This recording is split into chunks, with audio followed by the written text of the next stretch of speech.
Hello friends, मेरा नाम है शुभम राव और आप सभी को स्वागत है हमारे नए यूट्यूब चैनल स्टडी विथ एनआईटीएंस में। मैं खुद एक एनआईटीएन हूँ और मैं एनआईटी रायपुर से बीटेक हूँ इलेक्ट्रिकल इंजीनियरिंग में। बहुत सारे लोग बोलते हैं कि मैं इंट्रो बहुत लंबा देता हूँ, तो ये ज़रूरी भी है क्योंकि मुझे अपना चैनल थोड़ा प्रमोट करना पड़ेगा क्योंकि चैनल अभी नया है, लोग इसके बारे में नहीं जानते, तो थोड़ा पेशेंस रख के सुन लिया करो। लेकिन हाँ, मेरी एक दिक्कत ये भी है आप लोगों से कि आप वीडियो देखते हो तो मेरा जो ऑडियंस रिटेंशन जो रहता है, मतलब एवरेज, मतलब एक बंदे ने मेरे चैनल को कितने मिनट तक देखा वो मुझे पता चलता है। और यूट्यूब के थ्रू मुझे जो पता चलता है उसके हिसाब से मेरा एक वीडियो एवरेज 2 से 3 मिनट ही देखा जाता है। 3 मिनट का ड्यूरेशन अगर आप देखते हो 25 मिनट के वीडियो को, तो पता नहीं आप भगवान जाने किस प्रकार तैयारी कर रहे हो। तो मेरा आपसे यही अनुरोध है कि प्लीज़ वीडियो को पूरा देखा करो, नोट्स बनाओ।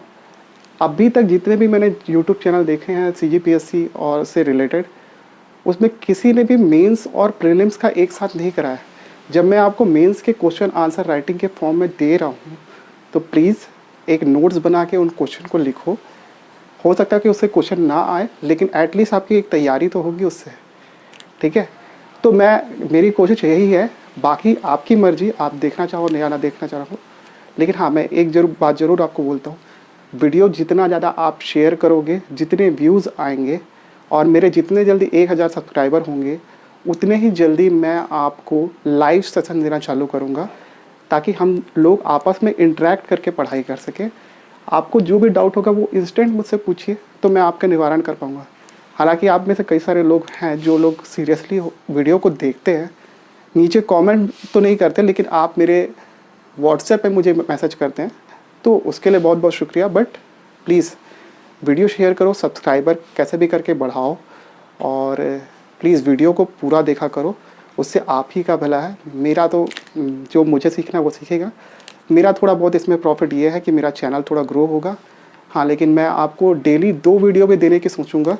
तो डेली मैं 2 वीडियो बना रहा था, बट उसमें प्रॉब्लम ये हो जा रही थी कि वीडियो में व्यू ही नहीं आ रहा था। तो जब वीडियो में व्यू ही नहीं आएगा तो फिर मैं 2 वीडियो बना के भी क्या करूँगा।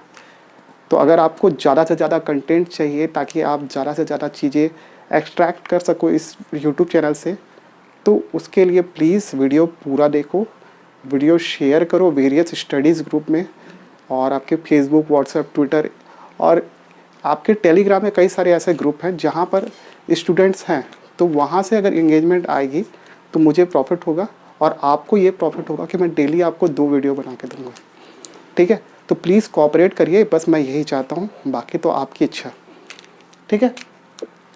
तो मैंने आज प्रमोशन नहीं किया कि मेरे यूट्यूब चैनल पे आपको कंप्यूटर का एक कंप्लीट पैकेज मिल जाएगा, तो प्लीज़ जाके प्लेलिस्ट में देख लीजिएगा, नहीं तो मैं ऊपर आई बटन पे लिंक छोड़ देता हूँ, उनको भी देख लीजिएगा। इसके अलावा ACF का वीडियो भी देखना है तो आप ऊपर आई बटन में जाके वीडियो का लिंक देख सकते हैं।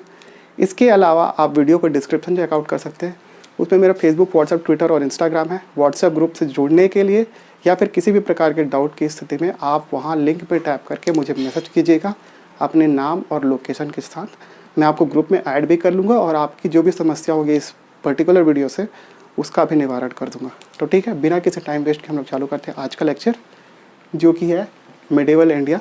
और ये यहाँ से आपका मिडेवल इंडिया एक्चुअल में मेरे ख्याल से चालू होता है, क्योंकि यहाँ से हमको एक साम्राज्य की स्थापना देखने को मिल रही है, ठीक है। सबसे पहले मैं आपको थोड़ा सा बैकग्राउंड दे दूँ। जैसा कि मैंने आपको लास्ट क्लास में बताया था, अगर आपने नहीं देखा है तो please last class medieval India का पहला जो लेक्चर डाला था उसको ज़रूर देखिएगा। तो मैंने आपको बताया था अफ़गानिस्तान के रीजन में आपका एक हिंदू शाही डायनेस्टी थी, और वही हमारे लिए मेजरली इम्पोर्टेंट रखता है, ठीक है। दूसरा चीज़ आप याद रखिएगा, तुर्क जो थे वो एक्चुअल में थे क्या, ठीक है। तुर्क एक्चुअल में एक बर्बर एवं लड़ाकू जाति थी, जो कि आपके मिडिल ईस्ट एशिया के आसपास रहते थे। आप जो करंट लोकेशन देख सकते थे टर्की का, उसी के आसपास के क्षेत्र में तुर्कों का साम्राज्य था। लेकिन ये संगठित नहीं थे बाद में, और ये बेसिकली प्योर मुस्लिम तो मैं नहीं कह सकता, क्योंकि बाद में जाके ही इनमें इस्लाम धर्म का प्रसार हुआ। क्योंकि आपका जैसा कि पता ही है कि आपको सऊदी अरबिया से आपका इस्लाम धर्म का प्रचार प्रसार चालू हुआ, और फाइनली एक उमैया वंशी जो शासक थे उनके प्रभाव में आके तुर्कों ने इस्लाम धर्म को कबूल किया, और बाद में वो इस्लाम का प्रचार प्रसार भी करने लगे, ठीक है। तुर्क में बहुत सारे राजा हुए, लेकिन उनकी कोई इस्टेब्लिश संस्था नहीं थी। लेकिन हाँ, एक पर्सन का नाम मिलता है जिसका नाम था अलप्तगीन। ठीक है, ये बेसिकली एक तुर्क दास ही था जो कि वहाँ की जो डायनेस्टी चलती थी उसमें एक दास का रोल अदा करता था। लेकिन हाँ, ये बहुत टैलेंटेड था, लेकिन इसके पास अधिकार नहीं थे। बाद में इसने क्या किया, 800 सैनिक अपने जो जितने भी विश्वास पात्र लोग हैं उनको लेकर एक जगह में चला गया जिसका नाम था गजनी। गजनी कर जो एक्चुअल लोकेशन अगर देखेंगे तो अफगानिस्तान के वेस्टर्न रीजन में लगभग मेरे ख्याल से तुर्कमेनिस्तान वगैरह के एरिया में गजनी का लोकेशन था। एग्जैक्टली तो मुझे भी नहीं पता, लेकिन ये अफगानिस्तान के पश्चिम में इसकी स्थिति मानी जाती है। ठीक है, और उसने वहाँ पे जाके एक डायनेस्टी की स्थापना की जिसको गजनवी डायनेस्टी या फिर गजनवी वंश कहा जाता है। ठीक है, अलत्तगीन के बाद में बलत्तगीन नाम का एक शासक और भी देखने को मिलता है इस डायनेस्टी में। इसके बाद एक अयोग्य शासक पिराई करके एक बंदे का नाम मिलता है जो इसने शासन किया इसके बाद, लेकिन ये अयोग्य था इसलिए इसको रिप्लेस करके एक बंदा आया जिसका नाम था सुबुक्तगीन, और ये हमारे लिए इम्पोर्टेंट है। ठीक है, अब ये क्यों इम्पोर्टेंट है, बेसिकली सुबुक्तगीन ही वो बंदा था जिसने गजनवी डायनेस्टी को एक आधार प्रदान किया और जिसने भारत में बाद में जाके आक्रमण किया। ठीक है, सुबुक्तगीन बेसिकली ही अलब्तगीन उस बंदे का गुलाम था। ठीक है, और सुबुक्तगीन ने वहाँ पे एक स्थायी सत्ता स्थापना की और लगभग 20 वर्षों तक इसका शासन चलता रहा। सुबुक्तगीन ने ही पहली बार भारत में आक्रमण किया था। तो अगर आपसे क्वेश्चन पूछा जाए कि ऐसा कौन सा तुर्क शासक था जिसने भारत में पहली बार आक्रमण किया था, तो उसका नाम है सुबुक्तगीन। ठीक है, सुबुक्तगीन ने, जैसा कि मैंने आपको बताया कि वेस्टर्न रीजन में भारत में एक डायनेस्टी थी जिसका नाम था हिंदू शाही वंश, और उसके राजा जयपाल को उसने युद्ध में पराजित किया था। लेकिन हाँ, उस समय तक ये जो तुर्क होते थे वो बेसिकली लूटने के पर्पज़ से ही यहाँ पे अटैक कर रहे थे। बाद में तुर्कों की इस्टेब्लिश सत्ता हमको मोहम्मद गोरी के समय दिखती है, जिसके बारे में हम लोग आगे पढ़ेंगे इस लेक्चर में। सुबुक्तगीन के बाद एक बंदे का नाम मिलता है महमूद गजनवी, और इसका नाम आपने ज़रूर सुना होगा। ठीक है, 998 एडी में ये शासक बना था और उसकी एज लगभग 27 ईयर्स थी। 1000 से लेकर 1027 तक उसने भारत में 17 बार अटैक किया। लेकिन हाँ, जैसे कि मैंने आपको बताया कि इसका जो उद्देश्य था वो धन संपदा लूटना और इस्लाम का प्रचार करना था। इसने कभी भी भारत में सत्ता स्थापित करने में अपनी कोई रुचि नहीं दिखाई। ठीक है, इसलिए इसके जितने भी अटैक हम लोग अभी आगे जाके पढ़ेंगे तो उसमें केवल आपको यही चीज़ मिलेगा कि उसने केवल धन संपदा लूटी, वहाँ के राजा को पराजित किया और लूट के वो वापस गजनी चला गया।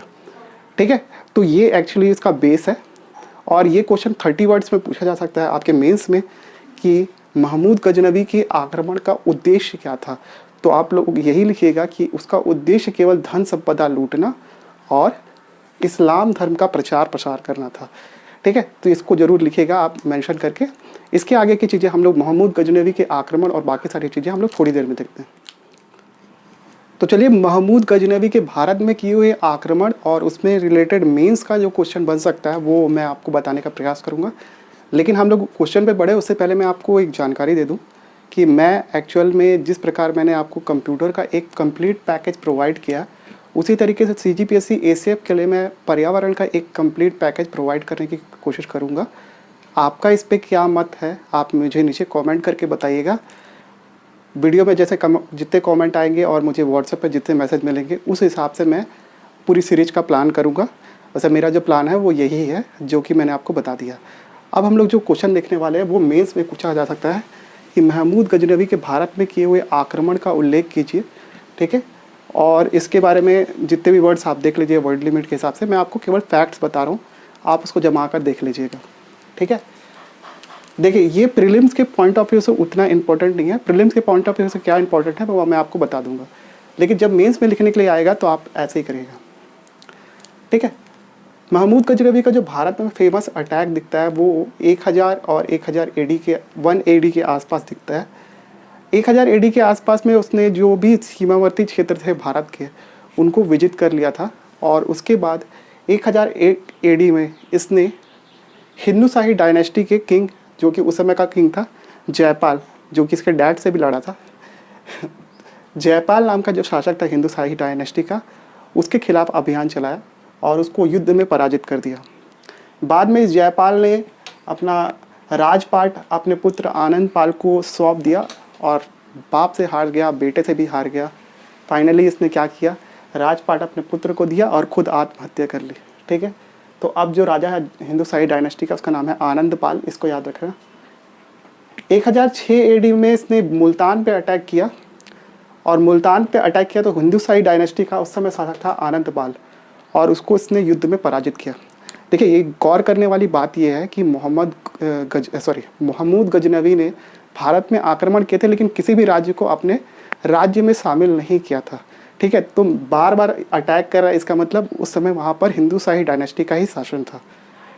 बाद में उसने परमानेंट जो अपने शासन में कैप्चर किया 1008 एडी में, इसने फाइनली लड़ाई लड़ी मुल्तान में और उस क्षेत्र को अपने राज्य में विलय कर लिया। तो मुल्तान का क्षेत्र महमूद गजनवी के कंट्रोल में आ गया। इसके बाद 1009 एडी में बेहंद करके एक जगह, वहाँ पर इसने फिर से आनंद पाल से लड़ाई की और सिंध और नगरकोट का भी क्षेत्र इस आनंद पाल से छीन लिया। बाद में 1014 में थानेश्वर पे उसने अभियान चलाया और वहाँ से भी कई सारे क्षेत्रों को जीत लिया। 1018 एडी में इसने कन्नौज पे अटैक किया। उस समय कन्नौज पे जो शासन था गुर्जर प्रतिहार का, जैसा कि मैंने आपको बताया था, त्रिपक्षीय संघर्ष चलता था कन्नौज के लिए, गुर्जर प्रतिहार, राष्ट्रकूट और पाल डायनेस्टी के बीच में। तो जैसा कि मैंने आपको बताया था कि गुर्जर प्रतिहार का सबसे लंबे समय तक कन्नौज पे शासन था, लेकिन फाइनली राष्ट्रकूटों का यहाँ पे शासन स्थापित होता है। उस समय गुर्जर प्रतिहार का कन्नौज पर शासन था और राज्यपाल नाम का एक बंदा यहाँ पे बैठा था। तो कन्नौज के आसपास के क्षेत्र मथुरा वथुरा पे को भी उसने लूटा पाटा, जो भी किया। 1019 एडी में हिंदुशाही डायनेस्टी के उसने एक और किंग त्रिलोचन पाल को उसने हराया। ठीक है, 1020-21 एडी में बुंदेलखंड के पास उसने विद्याधर को युद्ध में पराजित किया। इस विद्याधर का उल्लेख आपको एंशिएंट इंडिया में मिलता है। मेरे ख्याल से ये राजा भोज के आसपास का क्षेत्र का समकालीन था, मेरे ख्याल से, मेरे उसी की डायनेस्टी का था मेरे ख्याल से, मुझे श्योर नहीं है।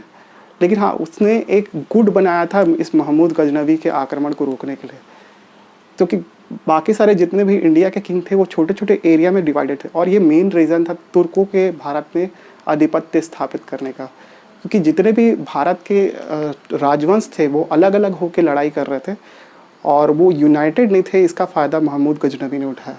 इसने कोशिश की थी बट ये भी विफल रहा। 1021-22 में जो इसका अटैक होता है कालिंजर पे, और वहाँ का शासक था कीर्तिराज। इसने कालिंजर के किले को घेर लिया था, बट कुछ समय बाद उसने इस कीर्तिराज से संधि कर लिया और उसको कुछ किले उपहार में दे दिए।